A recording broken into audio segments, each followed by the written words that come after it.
आज का हमारा टॉपिक है इंटेलेक्चुअल प्रॉपर्टी राइट्स। तो इंटेलेक्चुअल प्रॉपर्टी जो राइट है वो सबसे पहले किसने स्टार्ट किया था? वीपो। वीपो है वर्ल्ड इंटेलेक्चुअल प्रॉपर्टी ऑर्गेनाइजेशन। ये एस्टेब्लिश की गई थी 1967 में और ये स्पेशलाइज एजेंसी है यूनाइटेड नेशंस की जो प्रमोट करती है कि इंटेलेक्चुअल प्रॉपर्टीज़ को प्रोटेक्ट किया जाए थ्रू आउट द वर्ल्ड। और इसका हेड क्वार्टर है जेनेवा, स्विट्ज़रलैंड में। जो वर्ल्ड इंटेलेक्चुअल प्रॉपर्टी डे मनाया जाता है वो 26 अप्रैल को मनाया जाता है और इसी दिन जो है विपो ने फोकस किया था कि जो भी नई इनोवेशंस होती हैं उनको प्रोटेक्ट किया जाए। इंडिया के अंदर इंटेलेक्चुअल प्रॉपर्टी लॉ क्या है? बहुत सारे फर्म्स हैं इंडिया के अंदर, यूएसए, यूके, शिकागो में, जो कि जो भी इन्वेंटर्स होते हैं, जो भी क्रिएटर्स होते हैं, उनकी हेल्प करते हैं उनके प्रोडक्ट्स के लिए, ताकि उनको राइट मिल सके उस प्रोडक्ट के लिए। और बहुत सारे जो हैं अटॉर्नी होते हैं, लॉ फर्म्स होती हैं इंडिया के अंदर भी, अलग अलग स्टेट्स के अंदर हैं। तो इंटेलेक्चुअल प्रॉपर्टी क्या होती है? ये वो प्रॉपर्टी है जो अराइज हुई है ह्यूमन इंटेलेक्ट से, यानी ये एक प्रोडक्ट होता है ह्यूमन क्रिएशन का। और इंटेलेक्चुअल प्रॉपर्टी जो में है दो तरह की फॉर्म्स आती हैं, एक तो आता है आर्टिस्टिक वर्क और एक आता है इंडस्ट्रियल प्रॉपर्टीज़। तो लिटरेरी एंड आर्टिस्टिक वर्क में क्या आता है? जैसे कि बुक्स हो गई, पेंटिंग्स हो गई, म्यूज़िकल कंपोजिशन हो गया, कोई प्ले हो गया, मूवीज़ होगी, रेडियो टीवी प्रोग्राम हो गए, तो वो और अदर आर्टिस्टिक प्रोग्राम, तो ये सारे जो है लिटरेरी एंड आर्टिस्टिक वर्क्स में आते हैं। यानी कि इनको जिसने क्रिएट करा है सिर्फ उन्हीं को राइट है उसको यूज़ कर, मतलब उसके क्रिएशन के लिए। अदर कोई उसको जो है अपने नाम से क्रिएट नहीं कर सकता है। इसको हम कैसे प्रोटेक्ट करते हैं? इसको हम प्रोटेक्ट करते हैं कॉपीराइट के थ्रू। फिर इंडस्ट्रियल प्रॉपर्टी में क्या आता है? जैसे कि कोई फिज़िकल मैटर है, जो कि जैसे कोई भी आइडिया है, जैसे कोको कोला है, अगर कोको कोला का प्रोडक्शन कैसे होता है तो वो जो फॉर्मूला है वो सिर्फ उसी कंपनी के पास होगा, कोको कोला की। अदर कोई उसको नहीं ले सकता है। तो ये कैसे प्रोटेक्ट किए जाते हैं? ट्रेडमार्क के थ्रू, इंडस्ट्रियल डिज़ाइन के थ्रू, ट्रेड सीक्रेट के थ्रू, लेआउट डिज़ाइन से एंड जियोग्राफिकल इंडिकेशन के थ्रू। मेजर जो टाइप्स हैं इंटेलेक्चुअल प्रॉपर्टी के, उनमें आता है फंक्शनल एंड टेक्निकल इन्वेंशन। इसका जो एक्ट आया था वो 1970 में आया था, लेकिन ये अमेंडेड हुआ था 1999 में एंड 2005 में। फिर आर्टिस्टिक वर्क आते हैं, इसके लिए कॉपीराइट एक्ट आया था 1957 में और वो अमेंडेड हुआ था 1982, 84, 92, 94 एंड 99 में। इसी तरह से थर्ड है symbol, logo, word, sound, colour, design etcetera. तो इसके लिए ट्रेडमार्क एक्ट आया था 1999 में और इसको अमेंडेड किया गया था 94 में, 96 में, 2000 में। पेटेंट क्या होता है? पेटेंट एक्ट आते हैं बहुत सारे, जो 1970 में आया था और इसको अमेंडेड किया गया था 2005 में। अब ये होल इंडिया में यूज़ किया जाता है। पेटेंट वही होता है कि जब कोई भी प्रोडक्ट की क्रिएशन की जाती है तो उसको प्रोटेक्ट करने के लिए हम पेटेंट करवा देते हैं, ताकि उसको कोई अदर जो पर्सन है वो अपने नाम से यूज़ ना कर सके। तो पेटेंट की डेफिनेशन है कि it describe N invention for which the inventor claim the exclusive right. और इन्वेंशन के लिए पेटेंट क्या चीज़ें होंगी? इन्वेंशन एक तो न्यू होना चाहिए, यूज़फुल होना चाहिए सोसाइटी के लिए, और ऐसा होना चाहिए कि वो पेटेंट हो सके। पेटेंटेबल सब्जेक्ट मैटर, इन्वेंशन जो है वो किसी कोई प्रोसेस हो सकती है, प्रोडक्ट हो सकता है, या दोनों हो सकते हैं। और उसके अंदर एक इन्वेंटिव स्टेप होना चाहिए, उसकी कोई इंडस्ट्रियल एप्लीकेशन होनी चाहिए, कोई मशीन भी हो सकती है जिनको हम पेटेंट कर सकते हैं।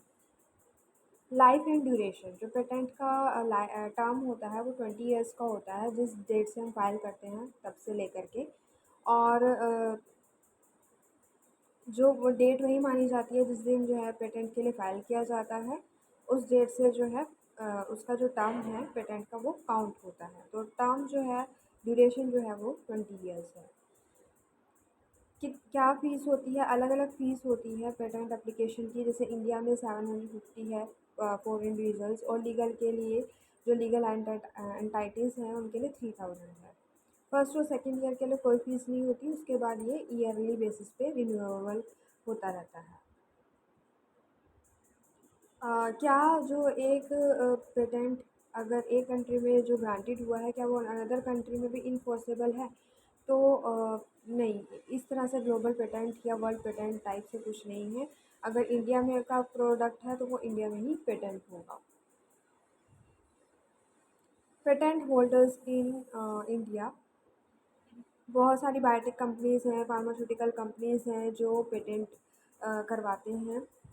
अभी तक जो है जैसे कि CSIR है, रैनबैक्सी है, उनके 184 पेटेंट्स हो चुके हैं। इस तरह से बहुत सारी IT कंपनीज़ हैं। इंडिया के अंदर कोई एंटी फर्म्स नहीं है जिसने पेटेंट करवाया हो। जो यंगेस्ट पेटेंट होल्डर था ऑन व्हील चेयर, जयपुर में एक साइंटिस्ट से इंस्पिरेशन ली गई थी। एक 9 ईयर ओल्ड बॉय था जिसने क्या किया कि जो सर्कुलर चेस होता है 6 प्लेयर्स का, उसको इन्वेंटेड किया था। और उस बॉय का नाम था हरदेश्वर सिंह भट्टी, और उसके लिए उसके नाम पे जो है पेटेंट करवाया गया था।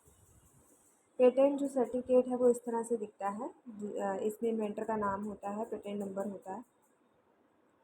ट्रेडमार्क क्या होते हैं? ट्रेडमार्क एक्ट जो है वो 1999 में आया था, और ये इफेक्ट में आया था 2003 15 सितंबर को। उसके बाद इसको रिप्लेस कर दिया गया था trade and merchandise marks act 1958 के थ्रू, और ये होल ऑफ द इंडिया में एक्सटेंड हो चुका है। तो ट्रेडमार्क क्या होते हैं? ट्रेडमार्क कोई भी symbol, logo, word, sound, colour, design वगैरह होता है जो कि प्रोडक्ट के लिए यूज़ किया जाता है, जो कमर्शियली प्रोडक्ट यूज़ किए जाते हैं। TM जो है वो यूज़ किया जाता है एप्लीकेशन फ़ाइल फॉर प्रोडक्ट के लिए, और SM जो है वो सर्विसेज के लिए। R का मतलब होता है रजिस्टर्ड ट्रेडमार्क।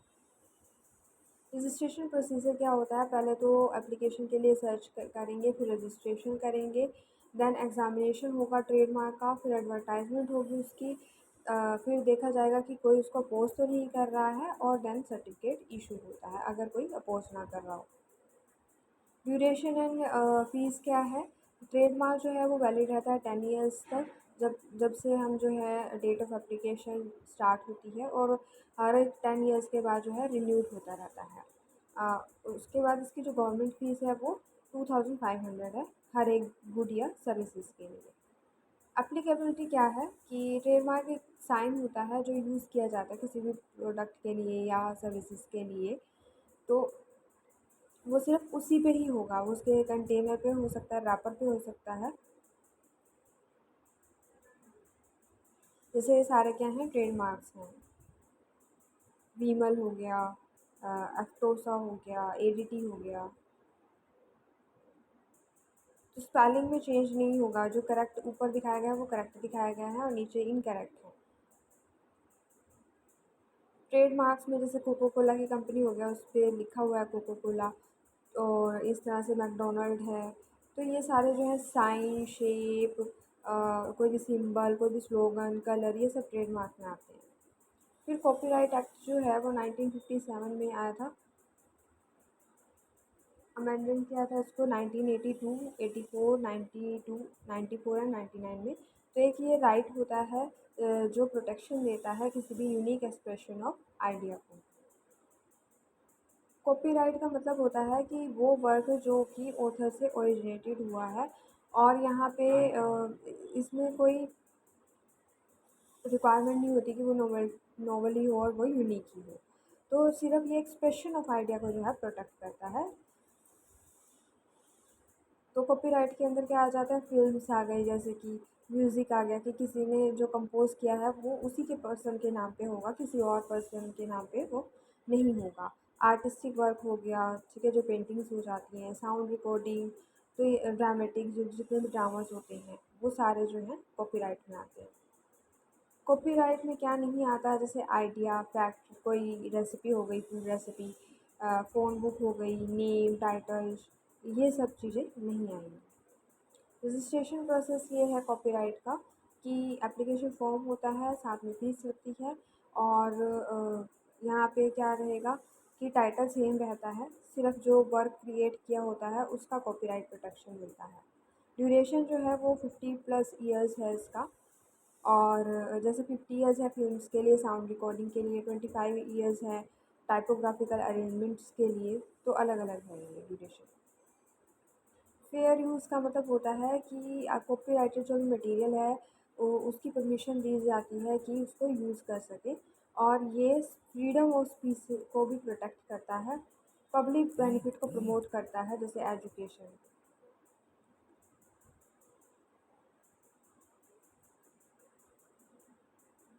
जैसे कि फ़ोटोज़ एंड कितना हम जो है इसको यूज़ कर सकते हैं। फ़ोटोज़ एंड इमेजेस जो हैं, मतलब कि एक ऑथर के हम 5 वर्ड्स को ले सकते हैं, यानी 10% जो वर्क होता है उसको। डेटाबेस इंफॉर्मेशन जो होती है वो 10% तक ले सकते हैं। अब इन्फ्रिंजमेंट जो है वो क्या कंस्टिट्यूट करता है, कोई भी रिप्रोडक्शन, कोई भी use, distribution, performance etcetera of work, अगर हम जो है बिना परमिशन के उसके यूज़ कर रहे हैं तो हमें पहले जो है परमिशन लेनी पड़ेगी। एप्पल ने जैसे कि सूट किया था एसटीसी को और आईफोन पेटेंट के लिए। उन्होंने कंप्लेन जो है की थी, फाइल की थी यूएस इंटरनेशनल ट्रेड कमीशन के साथ, अ, जिसमें कि ताइवानीज़ जो कंपनी थी उन्होंने 20 जो एप्पल के पेटेंट थे उनको ले लिया था, तो इसलिए जो एप्पल कंपनी है उसने सू किया था फ़ोन मेकर एसटीसी को। ट्रेडमार्क इन्फ्रिंजमेंट के रेमेडीज़ क्या हैं कि एक सूट जो है वो हाई कोर्ट या डिस्ट्रिक्ट कोर्ट में जो है झूठ बोल सकता है, तो उसकी जो पनिशमेंट है वो 6 मंथ से लेकर के 3 ईयर्स तक होती है, और परमानेंट बैन लग जाता है उसका किसी भी कमर्शियल एक्टिविटी के लिए। अब जो सक्सेसफुल एग्जांपल हैं सिविल इन्फोर्समेंट एक्शन के, 3 सूट फाइल किए गए थे एडिडास कंपनी ने दिल्ली हाई कोर्ट में अगेंस्ट द काउंटर फेक्टर्स के अगेंस्ट। इनिशियल स्टेज में इन्फ्रिंजमेंट जो गुड्स थे वो उनको सीज कर दिया गया था लोकल कमिश्नर के द्वारा, और जो केसेस थे उनमें जो है उनको 15 लाख का डैमेज हुआ था जो एडिडास से सैलोमान को मिला था। इसी तरह से कॉपीराइट जो इन्फ्रिंजमेंट है उसकी रेमेडी इसी तरह से वो भी डिस्ट्रिक्ट कोर्ट या हाई कोर्ट के अंदर जो है सूट लाई कर सकता है, तो उसके लिए जो पनिशमेंट है वो 3 ईयर तक होती है और साथ में फाइन भी मिलता है, पड़ता है।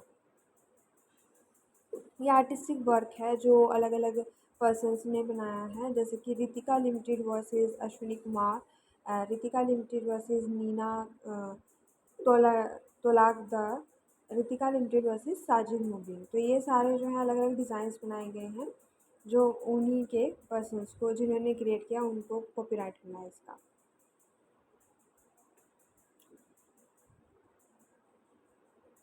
तो कॉपीराइट या पेटेंट का मतलब ये होता है कि अदर की क्रिएशन अगर हमें यूज़ करनी होगी तो उसके लिए हमें पहले परमिशन चाहिए होगी, और इससे जो है कोई भी जो पहले जैसे कि कोई भी डेटा चुरा लेते थे या फिर म्यूज़िक कंपोजिशन को चुरा लेते थे, वो वाली प्रॉब्लम यहाँ पे नहीं आएगी। और इस तरह से जो कॉम्पिटिटर हैं वो अनफेयर वे के अंदर जो है उनको कोई हार्म नहीं होगा। यहाँ पे कोई कंपैरिजन नहीं होता है जिसकी वजह से जो है कन्फ्यूज़न कॉज हो, तो ये इसके जो है बेनिफिट्स होते हैं कुछ। टेक्नोलॉजी एडवांसमेंट की वजह से जो क्रिएटर की जॉब हो गई है वो ईज़ी हो गई है, और यहाँ पे अब कॉपी का कोई भी चांस नहीं रहा है। तो ये था इंटेलेक्चुअल प्रॉपर्टी राइट।